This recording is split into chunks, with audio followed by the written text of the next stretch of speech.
师傅，你看风扇这一打开就是这声音，到底是哪儿的问题啊？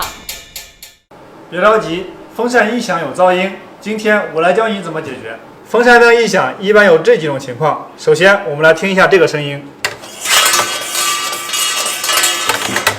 这种情况的话，很有可能是风扇灯在运输过程中导致里边弹簧脱钩了，会产生这样的噪音。我们现在来拆开看一下，是不是这个原因呢？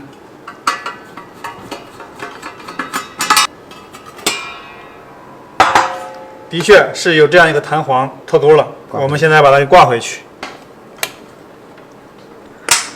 好了，我们现在把它装回去呢，再试一下，看看有没有这样的声音。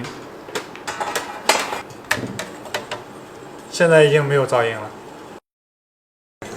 如果底盘转起来发出这样的声音，可能底盘里边有杂物了。我们将底盘拆开，看看有没有杂物，将杂物取出来就可以了。如果风扇灯转起来发出这样的声音，很有可能是风扇灯的底盘变形了。我们将风扇灯停电以后呢，去观察底盘是否有变形的这种情况。如果有变形的话，就需要更换底盘来解决这个问题。今天就分享到这里了，你还遇到过哪种风扇灯异响的情况呢？欢迎留言讨论。